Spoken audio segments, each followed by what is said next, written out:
Good afternoon, everybody. It is Monday, June 2nd. It is 3 o'clock Eastern Time, starting a little late today. And this is Admissions Live. I'm your host, Chris Dorso.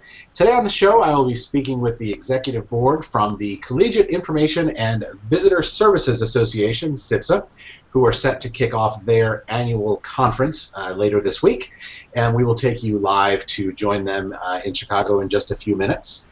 But first, a couple of housekeeping notes. Admissions Live is part of the Higher Ed Live Network, a series of professional development web shows and podcasts, which are always free and accessible to you in our archives at higheredlive.com, as well as on iTunes in podcast form. Be part of our broadcast by tuning in live and sharing your insights and questions using the hashtag HigherEdLive on Twitter, and we will be checking that throughout the show. And you can receive weekly updates with live show dates and times by subscribing to the Higher Ed Live newsletter. You can do all of that at the website higheredlive.com. The big news this week in the Higher Ed Live Network, if you had not seen, is the Marketing Live, the new hosts, Amy Jorgensen and Tim Jones. And Marketing Live comes to you on Thursday afternoons here on Higher Ed Live, and they will have their show later on this week talking about social media and outreach to students in the age of ever-changing social media. Today's show would not be possible without the support of all of my colleagues here at Stony Brook and all of our friends at M. Stoner. All of our Higher Ed Live shows, including Admissions Live, are produced by M. Stoner. M. Stoner is a marketing and communications firm, works with educational institutions on branding, strategy, web design, and more. In June, M. Stoner is hosting an in-depth two-part webinar series focused on brand strategy. And we are going to tweet out a link shortly where you can learn more about the M. Stoner webinar, and you can register for that program later this month. Our partners at Welcome to College are excited to announce a new ambassador training program launching at CIVSA 2014 in Chicago, and you can find out more about Welcome to College at welcometocollege.com. And after joining the Chegg family nearly 3 years ago, the Zinch team is now becoming Chegg Enrollment Solutions.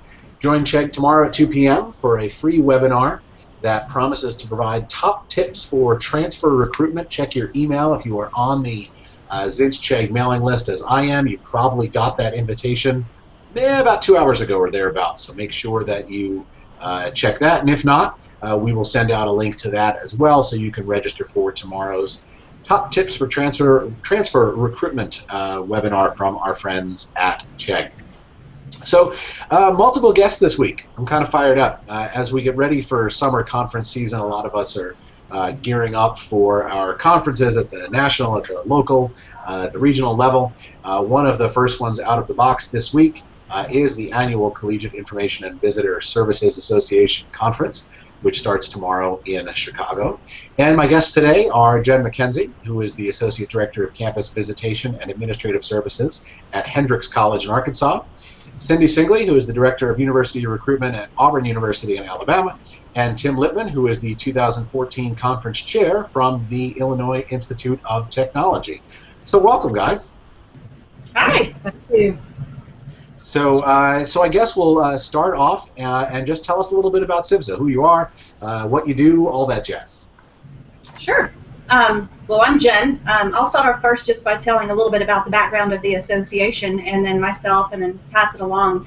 CIVSA, as you know, the Collegiate Information and Visitor Services Association, is a mouthful, so we do like the acronym for that. It's an association basically for those involved in higher education who deal strictly with visitor services and information services. Those in the world of higher ed and the admission world know that it's a smaller niche, and sometimes when you go to conferences or professional associations, there wasn't anything specifically for those dealing outside of the admissions world. So CIVSA kind of fills that niche. So it's a great group. It's been around since 1986. Yeah, the late 80s. We've seen quite a bit of growth in the last years, which is absolutely wonderful. I'm about to finish up my year as serving as president of the association, and I'll actually be passing the gavel off to Cindy in July. She'll be taking on that role, and so I've spent, let's see, a member since 2009, and I attended my first conference in 2007 in Notre Dame. Now, first of all, let me tell you, I'm cycling off the executive board. I'm finishing up a past president year myself. There is no greater joy than handing off that gavel. I promise you that. But anyway, regardless, so now you mentioned the admissions piece, and I just want to sort of follow up. I would probably assume that a lot of your members are probably admissions folks, but not necessarily. Correct. There's both. Actually, I myself I am an admission counselor, and I also run our visit program at Hendrix College. So yes, we do have individuals such as myself that do that. And then we have other individuals who strictly deal with information services who really don't work on the admission side of things. Very interesting. So, so how did you get involved? You mentioned that your first conference was a couple of years ago, but or you remember a couple of years ago, but you did attend conferences. So how did you get involved? Oh, it's my personal story, and then I'll let Cindy and Tim share theirs. My institution encouraged me to find a professional development opportunity during the summer, since we have a little bit of a slower time. And so I got online and did some research, and I found the CIVSA Association. And in 2007, went to my first conference, went solo at the University of Notre Dame, and was just in shock and awe of this group of people. They were so just warm and engaging and wanted to talk, and it was unlike anything I had ever experienced before. My institution was not familiar with CIVSA at that time, so I brought back quite a bit of documents with me and just provided a little bit more support with the group. And then the institution supported me in joining the association. So I've been a member since 2009, and then looked for opportunities with conference programming and through the board itself to get involved. Wonderful. How about you guys, Cindy and Tim? Yes, mine is a little bit different. You mentioned I'm from Auburn University. That's part of the Southeastern Conference. And we have an enrollment managers network. And I met Stephen Barnett from the University of Kentucky. And Stephen is our immediate past president. This was back in 2009, I believe it was. So Stephen began to tell me about CIVSA and said, you've got to come to this conference. It's a great conference, best thing you'll ever do. And he was right. And so my first conference was at Lexington, Kentucky, when Stephen was the chair. And so through that collaboration with the Southeastern Conference, then I learned about CIVSA and have gotten involved through that role. So. Awesome. And I have another slightly different story. I took over my position in 2010, and then the person who was in the role before me had been involved in CIVSA, and so my institution was already part of it, and they're like, you're going to go to this conference, it's a great conference. So I had that institutional kind of push to get involved, and then I became more involved. So my first conference was in San Antonio, and so I've been to, this will be my fourth conference. So it's an awesome association. Your conferences have been at interesting places. I look forward to the big announcement about 2015 at the end of the week. So so let's talk a little bit about the conference. So it starts tomorrow, yes? Yes. All right. What are the big highlights? What should we look forward to? Well, Cindy? Well, I'll tell you a little bit about some of the things. I've been involved in the educational programming, so we have a series of concurrent sessions that members can choose, usually 6 to 7 sessions at every time slot. But two of the things that we're doing that are sort of unique this year, I think you've heard a running theme from all of us that the collaboration and the networking among our membership is very strong, and it really is one of the unique features of being a member of CIVSA. And so as we get larger, we don't want to lose the ability to continue to network. And so we've created the 21 Connections groups. We'll have 3 sessions of 21 Connections. We've broken down the conference attendees into smaller groups, maybe based on their institution size, if they're a public or private institution. And then we've solicited a list of hot topics from the membership. So we'll break down into those smaller groups to continue that small group collaboration and really getting down to the nitty-gritty of what we do every day and sharing ideas about that. So that's one of the highlights of this week will be the 21 Connections. And another will be our student fashion show. We always like to involve students in the conference. We've had student panels in the past where we can ask questions about their visit experiences, what their favorite parts are and least favorite parts are, and all of that sort of thing. But this year we've asked our membership to bring fashions from their student tour guide program, student ambassadors, and so forth. And we have local college students that will be our models. So we're having a student fashion show this year, which should be a lot of fun and allow us to show off our student fashions and the way we present our groups to our various campuses. Not bad. So Tim, as conference chair, I was looking sort of at the keynotes and things. What are you guys looking most forward to as far as from some of the speakers you've got coming in? Everything, to be honest. I'm so excited for everything that we've put together. We've kind of played off the fact that we're in Chicago, so our tagline is a CIVSA kind of town. So we're playing, anytime we can work Chicago into conference, into education, into themes, we're doing it. We're also playing off of 21, which we mentioned 21 Connections, but this is our 21st conference as an association. So as we're kind of growing, we're trying to play with different things and try to morph and evolve how we share ideas and collaborate. So Cindy mentioned the 21 Connections, kind of different ways to allow us to have that personal connection on a large scale. But kind of going to speakers, the keynote, Doug Johnson, who's the managing partner at the marketing store here in Chicago, he's a phenomenal person. I'm so excited. He has a great topic to bring. He's going to take his role in the marketing world and kind of try to apply it to higher education and kind of give our members to walk away with something. So what can they take from his experience and take back with them to their own institution? So that's kind of one of our big exciting parts. We're also looking forward to, so we have two other speakers. So the director of admissions at Lafayette, Matt Hyde, is one of our speakers, and he's going to talk about college and the teenage brain. So he's going to talk a little bit more about the psychology of understanding students and when they're looking, so our members kind of have another way to look at everything. And then our final speaker that we have is going to look more at the social media side of things, so kind of looking at digital communications across the generations. So every generation has something new, so social media is hot, it's big right now. So how do us people that are maybe not necessarily in that generation communicate and talk with students? So she's going to talk about that bridge and how best to address different generations. So that's kind of something we wanted to bring to our members, is different views of things. So we went outside of higher education and kind of went into different industries to try to bring in outside ideas. That was one of my goals for my group, is what can we learn from other industries that relate to event planning, to kind of working with other industries. So that's kind of what my big plan, and then obviously having a good time in Chicago and enjoying the sights.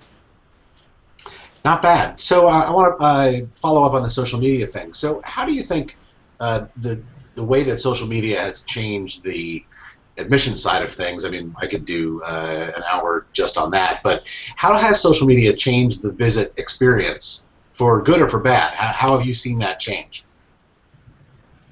It's interesting. I think for different institutions, you see it differently. I've involved, and that's one of the great things too about the CIVSA conference, is I'll kind of take back what I see from my student ambassadors and how they're utilizing social media. We do quite a bit where we'll keep up with hashtags and with Twitter pics and different things that we'll see from our visit experience, and basically listen to the consumer and what they are looking at when they are at our school. And along the same lines, whenever I'll come to a conference, or not just the conference itself, but being a member of CIVSA, you have access to a listserv where you can talk to members throughout the year. So we could pose a question to the group about, hey, we have a question or concern about social media and how it's being used with our student volunteers, our student ambassadors, or how our recruiting class is utilizing this tool. Are you facing the same challenges that we're seeing? And then you get a better picture of, okay, are we alone, or is this something that the entire industry is facing? As a sort of a follow-up to the other thing that Tim was talking about on the marketing side of things. So one of the issues that we deal with on the admission side of the house is that people see us as, and I'm going to say it, people see us as salespeople. We're the salespeople of the university. We've got to sell the school, and obviously there's a big component of sales in what we do as admissions folks, but we're not salespeople. Our degrees are not likely anyway, not likely in sales or in business. We're likely counselors. We come from, as we were talking about before the show, student affairs backgrounds, or we were RAs or whatever. So how do you find that balance between the marketing piece and all that falls into that, and the counseling piece, and being able to say to a student who maybe isn't a fit, and this question keeps getting broader the longer I ask it. But all right, so I'm going to cut it back. So for the marketing piece, so how do you balance that marketing piece with what we do on as a visitor services folks? I'll jump in on that one, Chris. I think we always keep it student-centered. Then we find the right balance. We all are marketing our universities, but the way our philosophy at Auburn is that we're providing the best information in the best ways to communicate that information, to allow the student then to make the decision that's right for them. Because our ultimate goal is to get the students that fit well within our environment, both academically and socially, and all the various areas that go into a decision for a student. So if we keep it student-centered, on some levels we may be competitors, but really in the end, all of our goal, I think, should be that the student find the right fit for them. So we keep that in mind. I think that's how we find the balance between what we do as marketing efforts and counseling efforts. And Chris, one thing I'll add to that, and that's one thing I've discovered, is that with that marketing component, we do share ideas within this association, but we understand maybe what works for Cindy at Auburn wouldn't necessarily work for me at my institution. But the ideas and thoughts that I can take away from maybe a session that she is presenting or Tim is presenting, then I can pull pieces that then I could then utilize and take back to my institution, which would work best for me. So I think along that lines with the marketing, again, it's finding the best fit for your school and also for that student that's looking at your school. Yeah, I couldn't possibly agree with that more. One of those things that sort of sticks with you, I distinctly remember many years ago as a younger, not that I'm not young now, but a younger counselor standing at a table in a high school gym next to a representative from a school that was a private, it was a health science school. It was a specific one of these proprietary health science schools, and the student walked up and the student was asking about, I want to be an English major. And this counselor, the rep next to me, was doing this incredibly hard sell about health sciences to this student, and it kind of blew my mind. Like, hey, that's not what this is about, friends. Like, we want to do what's best for the student, and I get that you want to get folks in your door, but it's got to be student-centered. It's not student-centered, we're not doing the right things. We benefit no one from bringing in students to our institutions who aren't ready to be successful at our schools. Well, that's what I tell prospective students. We don't want you to come and just be a freshman. We want you to be a sophomore, a junior, a senior, and ultimately an alumnus of our institution. So if we're marketing just for the sake of marketing, we want to end up with the results that we're looking for. Very much. I had a student 2 weeks ago call me and said he was graduating early. He was graduating in 3 years, and he apologized for leaving early. And I said, no. I said, the whole point of what we do is to get you out of here. Like that's okay. That's fantastic. Okay. Yeah, I know, right? You beat the system. That's wonderful. Yeah. Students, they're so funny. So, so from a visitor services perspective, what goes into information and visitor services now? Is it just the tours that encompass virtual tours? Does it encompass welcome centers? What are schools doing now that's new and different that we should use as best practices? That's a great question. Who wants to jump in on that one? Well, Chris, it's kind of like a large blanket covering it. And when you mentioned that, I was thinking specifically to our programming for the conference. Like Cindy mentioned, we have 6 to 7 sessions per time slot. And within those sessions, you can learn about opening a new visitor center. You can learn about utilizing Google to manage your ambassador team. We have conversations of paid versus volunteer. So I think it depends on what that school is doing. Again, looking for that student for that fit. I don't think there's necessarily one specific thing, at least in my opinion, that anyone's looking for. And that's one of the great things I think about this opportunity is within that block, you're not just limited of, session A or B. You have session, 1 through 7, which you can look at to take back and then apply to what your institution is needing to do. So that's just from my thought. Right, and even kind of speaking further to that, before we, last week there were 4 of us coming from Auburn, and I specifically told two of the others who are coming, I said, look for a session that will address this. We come sometimes with objectives in mind. Sometimes we have nice little surprises that just happen because we end up in a session, but sometimes there are specific things that we're looking for when we come to a conference, and I said, make sure you attend this session, make sure you attend this session, or so forth. So it's a great way to reach some objectives that you're trying to determine a solution for. So.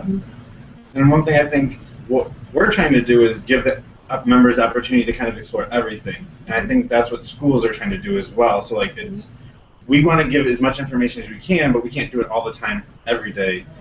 So it's kind of figuring out what's the best opportunity for students to come look at our schools and get the best information that they want. And so we're kind of trying to mimic that in our conference and try to, I think customization is a word, but that's a very broad and can mean a lot of different things at a lot of different places, but kind of figuring out what makes the most sense, like everyone's been saying for your own institution. How do you, as a someone who goes to a conference and sits in a workshop and says, I've got these great ideas. At a conference I went to last fall, the High Ed Web Conference, one of the great pieces that they told us, they said, you're going to come out of here with 1 million new ideas. What you want to shoot for is to get that one golden nugget that you can take back to your school and implement. What's your advice for somebody who goes to a conference and comes back with this plethora of ideas? How do you make that happen when you get back to your home campus? Well, my personal experience, whenever I come to one of these conferences, I have 2 main objectives. I look for what I refer to as kind of the low-hanging fruit.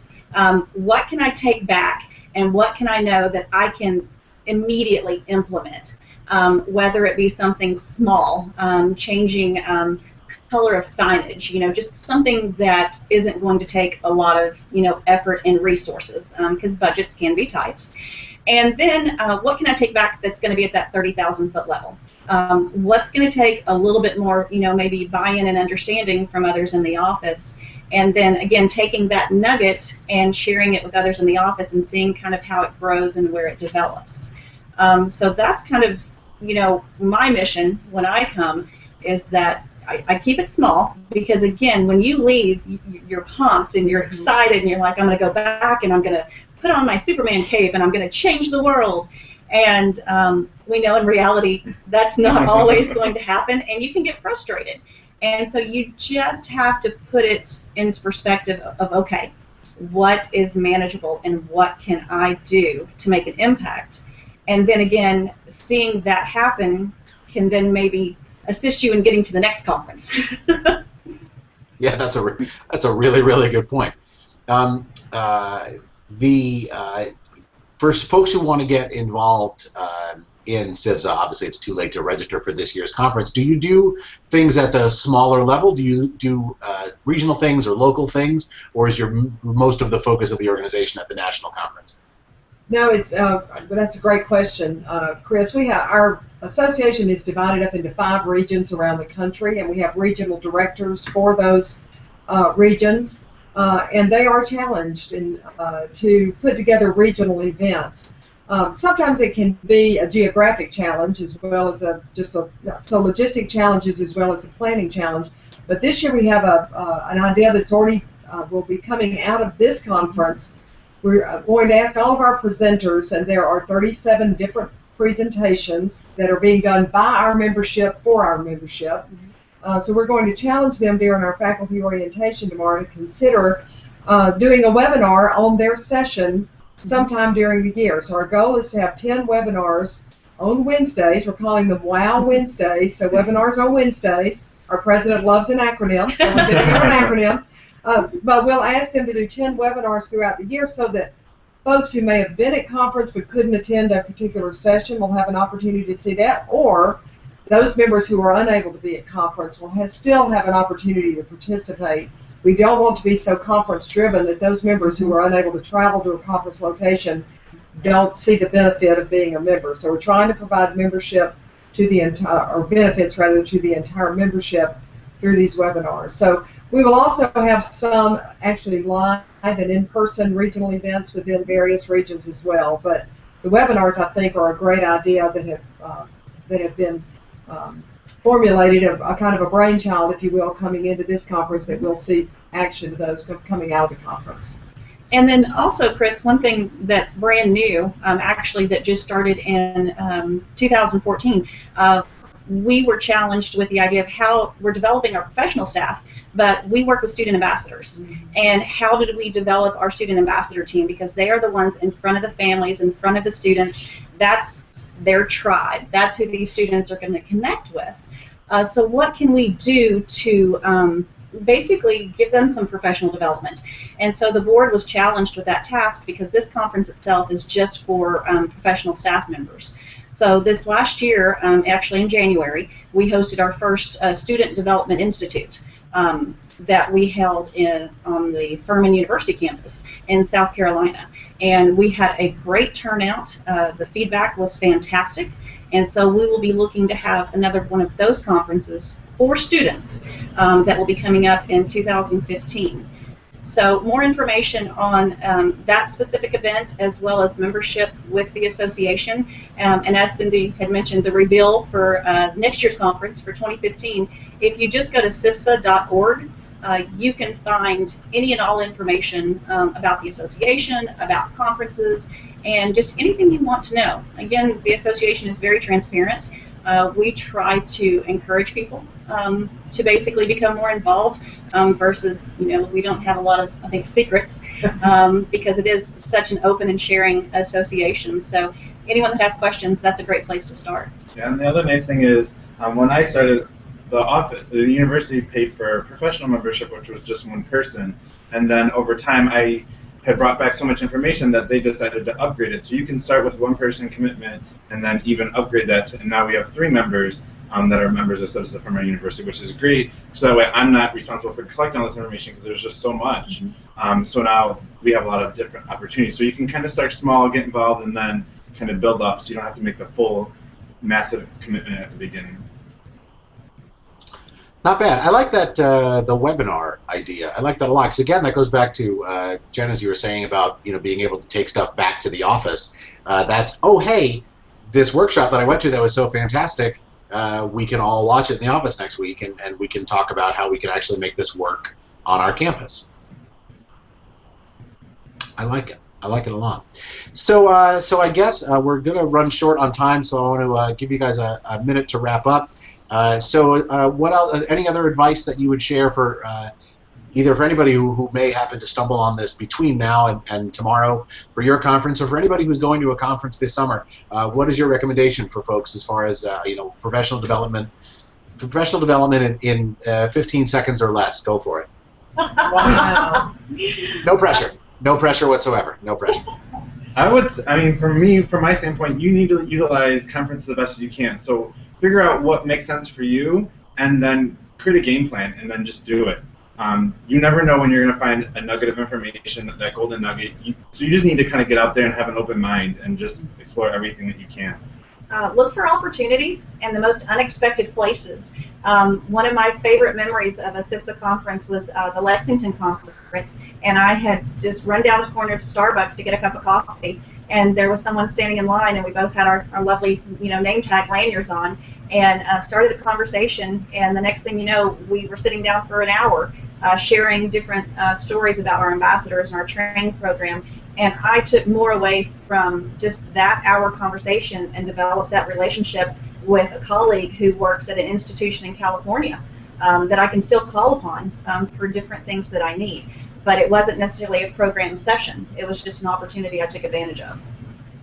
So Chris, here's my advice to you. Mark your calendar for these days for 2015, because we want to see you at the CIVSA conference in June of 2015, and it will be at, I can't tell you. Oh, that's just a John. It's so close to the door. I was all set to write it down. All set. It'll be on the website. All right, that's fine. All right, we'll go for it. That's fine. All right, so I want to thank Jan and Cindy and Tim from CIVSA for joining me on the show this afternoon. Admissions Live will be back again in 2 weeks with my co-host Nicole Lantini. Thanks, as always, to our program sponsors, M. Stoner, Zinch, and Welcome to College. Coming up next on Higher Ed Live Wednesday this week at 1 p.m. Eastern, how we experience our first jobs in student affairs, how that sets the tone for our professional careers. 3 guests and editors of the book Job 1 2.0 will join Heather Shea Gasser on Student Affairs Live to discuss new professional needs. So get reminders, of course, about this and all the other great shows that we do here by subscribing to the Higher Ed Live newsletter. And you can browse the archives at higheredlive.com or subscribe to the Higher Ed Live podcast on iTunes. I'm Chris Dorso. Thanks for watching. Back next month with more from Admissions Live.